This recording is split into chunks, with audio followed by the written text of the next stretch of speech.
Cher public, nous vous invitons à prendre place confortablement et à fermer la sonnerie de votre téléphone cellulaire. En cas d'incident, veuillez repérer les sorties de secours les plus près de vous. Bon divertissement. 1, 2, 1, 2. OK, c'est bon, on peut y aller. Sophie Durocher. Elle met en scène les arts, la culture et la société. Une représentation pas comme les autres. Sophie Durocher.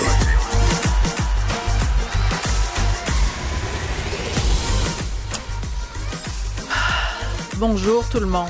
Habituellement, je suis pépé. Tu sais, je commence mon émission, je suis de bonne humeur, ça va bien. Je suis toujours contente, je suis toujours de bonne humeur.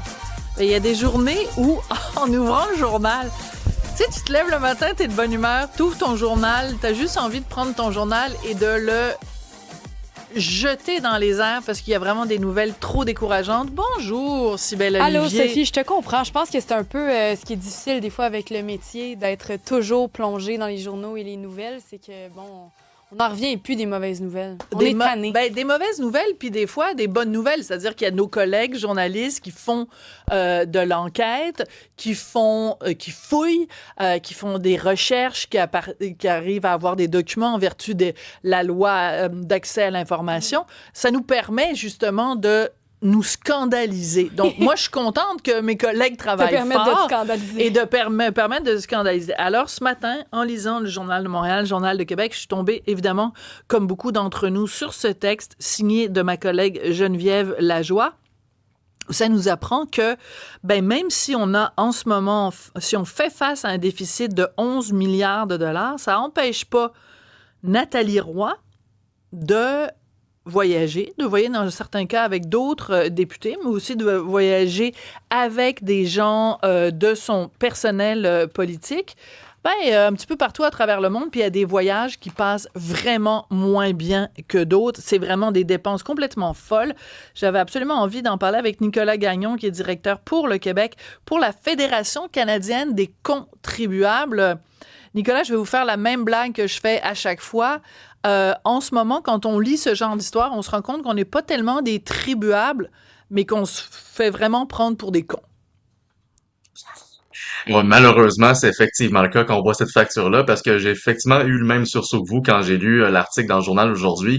Pas juste de voir toutes ces dépenses-là, mais de voir qu'en plus, on dépense beaucoup plus que l'année dernière, parce que la différence au niveau des dépenses de voyage de nos ministres à l'étranger est quand même assez importante, là. Je pense qu'en 2023, on avait dépensé pas loin de 700 000 $. Ouais. Là, en 2024, c'est 864 000 $ en dépenses, oui. en déplacement à l'étranger.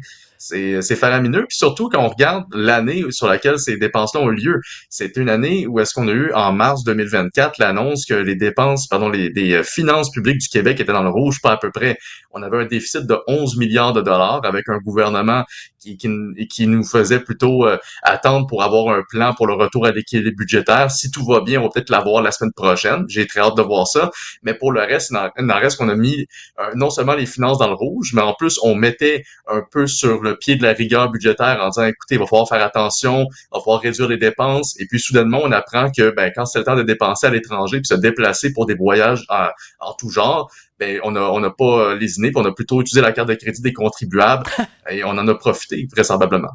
J'aime beaucoup votre image. C'est vrai que c'est ça qu'on a l'impression, parce qu'évidemment, c'est pas, dans les faits, c'est pas ça qui se passe. Hein? Nous, on paye nos impôts à chaque mois d'avril. On envoie notre rapport, un rapport à Ottawa, un rapport à Québec, puis là, un chèque. Puis là, le chèque s'en va au gouvernement, puis le gouvernement gère ça, puis envoie ça dans tel ministère.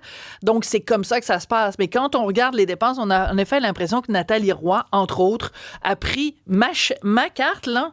Je l'ai pas avec moi, là, dans mon sac à main, il est resté dans la salle des nouvelles. Bon, j'ai l'impression qu'elle a pris ma carte de crédit puis qu'elle est partie au Japon à mes frais. Alors, il faut expliquer un des trucs les plus choquants qui ressort de cette enquête de Geneviève Lajoie. Au mois de mai 2024, pour un voyage de 3 jours, du 13 au 16 mai, Nathalie Roy, donc, est partie avec le caquiste Jean-François Simard et la libérale Sona Lacoyane-Olivier. Ils étaient en compagnie de 3 employés de l'Assemblée nationale. Ça a coûté 93 000 $, dont près de 75 000 $ juste dans le transport. Moi, la question que je me pose, Nicolas, c'est la suivante. Pourquoi d'abord tu voyages avec des employés de l'Assemblée nationale? Il me semble, si tu veux vraiment voyager pour aller assister à une conférence, tu es capable de faire. Tu es une grande fille, tu le fais tout seul. Et la deuxième question, c'est quoi les retombées? Il me semble que c'est les questions qu'on doit se poser comme contribuable, Nicolas? Absolument. Ben, en fait, ça aurait dû être la première question, qui aurait peut-être la seule question qui aurait valu la peine d'être posée à ce moment-là, avant même que les billets d'avion soient achetés. Parce que quand on constate quand même 75 000 de dépenses en transport, bon, ça inclut peut-être les billets d'avion, mais ça inclut quoi d'autre aussi sur place? Est-ce qu'il y avait des limousines qui ont été louées? Est-ce que c'est parce qu'il y avait absence d'alternatives en termes de transport? Ça, malheureusement, on n'a pas toutes les informations. Puis ça démontre que non seulement on dépense beaucoup avec l'argent des contribuables quand on se déplace à l'étranger, mais quand c'est le temps de faire preuve de transparence puis de livrer des comptes, ben là, il faut quasiment creuser, il faut y aller avec des demandes d'accès à l'information. Bref, il n'y a pas vraiment de reddition de compte qui est faite de manière permanente à ce niveau-là, puis ça devrait être le cas, parce que ça permettrait justement aux élus de peut-être se poser un peu plus la question, est-ce que ça vaut la peine de se rendre en Islande ou au Japon ou autre? Est-ce qu'il y a vraiment un retour pour les contribuables? Puis est-ce que, ben, au final, après que cette rencontre-là ait eu lieu, est-ce que ça va établir des nouvelles ententes commerciales? Est-ce que ça va faire en sorte que on va être gagnant? Il y a toutes ces questions-là qui devraient être posées avant même que les billets soient achetés. Et malheureusement, plus souvent qu'autrement, c'est comme si on se posait la question après que la dépense elle a eu lieu. Et Ouais. maintenant, pour ce qui est des fameux, des employés parlementaires, ben la réponse est assez vite répondue. Non, malheureusement, leur présence, elle n'est pas nécessaire. C'est des employés qui travaillent pour le Parlement. Et oui, ils sont souvent attachés aux politiciens avec lesquels ils travaillent, mais dans une certaine optique, il n'y a rien qui les oblige, il n'y a rien qui les rend pertinents dans la présence, là, ne serait-ce que d'une délégation à l'étranger. Vous savez, Nicolas, je vais vous annoncer quelque chose. Il y a eu une invention extraordinaire au cours des dernières années. Malheureusement, il n'y a personne à l'Assemblée nationale qui a eu le mémo. Savez-vous comment ça s'appelle? Puis là, je vais fermer mon ordinateur parce que j'ai eu des mauvaises expériences. Ça s'appelle un Zoom. C'est fou, Nicolas. Tu t'installes devant ton ordinateur, t'appuies sur la petite icône de Zoom, puis bingo, tu peux dire sayonara, non, konnichiwa, au Genki desu ka, au monde au Japon. T'as même pas besoin de prendre l'avion. Écoute, ils ont pas eu le mémo à l'Assemblée nationale. Qu'est-ce que c'est ça, cette affaire-là? Et pourtant, on a eu quand même une période test qui s'appelait la pandémie où tout le monde était sur Teams puis sur Zoom en permanence aux quatre coins de la planète. Et je veux dire, l'économie, elle a continué à fonctionner grâce justement à cette merveilleuse invention. Puis si on n'aime pas Zoom, ben ça tombe bien, il y a quand même une multitude d'alternatives. Ben oui, ça doit être considéré. Puis ce qui me dérange le plus avec cette découverte-là aujourd'hui, c'est que j'ai l'impression d'un très mauvais sentiment de déjà-vu. On a vu ça aussi à Ottawa. En fait, on regarde souvent les dépenses qui étaient faites, surtout sous l'ancien gouvernement ou sous l'actuel gouvernement, mais l'ancien premier ministre Justin Trudeau.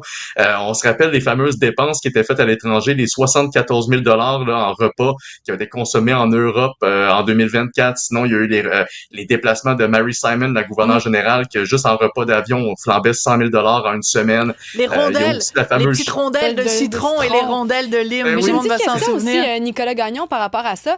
Il y aurait pas de manière, puis je sais pas si toi, Sophie, t'es au courant, de juste, par exemple, on prépare un voyage, de faire voter le budget ou de juste en parler puis de dire, ben ça va nous coûter tant.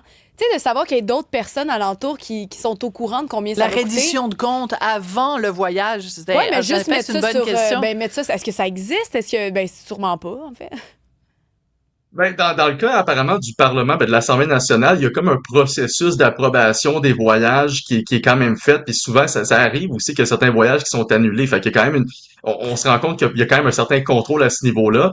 Par contre, il y a peut-être pas assez de voyages qui sont annulés, si on peut clairement se le dire. Puis dans certains cas, on voit qu'il y a quand même une tentative à économiser sur les billets d'avion. Parce que dans certains, comme le fameux voyage en Australie, apparemment, les parlementaires se sont rendus compte que ben, ça coûterait beaucoup trop cher si tout le monde voyageait en classe affaires. Fait qu'ils ont plutôt voyagé en classe économique.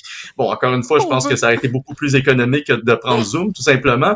Mais il n'en reste qu'au moins, il y a quand même cette interrogation-là qui est faite au niveau de l'Assemblée nationale. Mais c'est vrai que ça mériterait d'avoir un contrôle beaucoup plus sévère. Et aussi, ça demanderait à ce que les demandes d'accès à l'information, quand elles sont soumises, doivent être beaucoup plus inclusives quant aux informations, quant aux dépenses des parlementaires à l'étranger. Parce que dans le cas, par exemple, de Mme Nathalie Roy, elle refuse présentement de donner plus d'informations par rapport à ses dépenses, alors que François Paradis, son prédécesseur, lui, était quand même assez à livre ouvert là-dessus. C'est quelque chose à laquelle qu'on aimerait voir de manière assez obligé. En fait, ça devrait pas être quelque chose qui est, comment dire, qui est libre à la bonne volonté du Ouais, c'est parlementaire. ça. Exactement. Voilà. Alors, j'ai sorti ma boîte de Kleenex. Nicolas, me faites plus ça, là, me faire pleurer comme ça en ondes. Vous me dites qu'ils ont été obligés de voyager en classe économique. Voyons donc. Je dirais... Excusez-moi. Je veux dire que... Tu sais, tu travailles fort quand tu travailles à l'Assemblée nationale, puis là, t'es obligé de voyager en classe économique. Ouais, c'est tellement dur. Faut en plus rappeler que les pauvres ont un droit à une augmentation de salaire de 30% l'année précédente aussi, là, donc clairement que être un député à l'Assemblée nationale, c'est très difficile ces dernières années. Kleenex, là. J'aurais plus assez de Kleenex. Non, mais blague à part, puis je m'excuse pour tous les arbres qui ont été coupés inutilement pour ce petit stunt, mais c'est quand même incroyable parce que au cœur de tout ça, il y a quand même une notion de transparence. C'est-à-dire que à partir du moment où quelqu'un comme Nathalie Roy fait ce genre de dépenses-là, ça, c'est une chose. Mais que elle refuse, parce que c'est écrit noir sur blanc, là, elle a refusé de donner les détails. Donc, on ne sait pas les détails, mais parce que là, on sait, mettons, le montant total. Moi, j'aimerais ça savoir, là, quand ils étaient au Japon pendant 3 jours, là, moi, j'étais au Japon l'année dernière, ça coûte vraiment pas cher manger au Japon, là, c'est l'endroit, c'est capoté, là. C'est 3 personnes, un repas, ça coûte 25 $, là, c'est rien. Mais j'aimerais ça savoir, ses factures de restaurant à elle, au Japon, puis quand elle est allée en Australie, puis tout ça. C'est ce manque de transparence, je pense, qui rajoute l'insulte à l'injure ou l'injure à l'insulte. Là. Ben, nos auditeurs sont frustrés. Oui. Il y a Guylaine qui nous écrit « Pourquoi elle refuse? C'est nous qui paie. » Ben, c'est nous qui payons. Oui, fait que, exactement. C'est vraiment ça qu'on voit passer. C'est vraiment la frustration des gens de ne pas comprendre puis de ne pas savoir... ben voilà, pourquoi on paye, finalement. Oui, exactement. Nicolas Gagnon, je pense qu'on va se parler régulièrement parce que ce genre de dépenses non justifiées, cette absence d'imputabilité et cette absence de transparence, ça choque énormément les contribuables québécois. Arrêtez de nous prendre pour des cons et considérez-nous comme des tribuables. Merci beaucoup. Je rappelle, Nicolas, que vous êtes directeur pour le Québec pour la Fédération canadienne des contribuables. Merci pour l'invitation. Merci.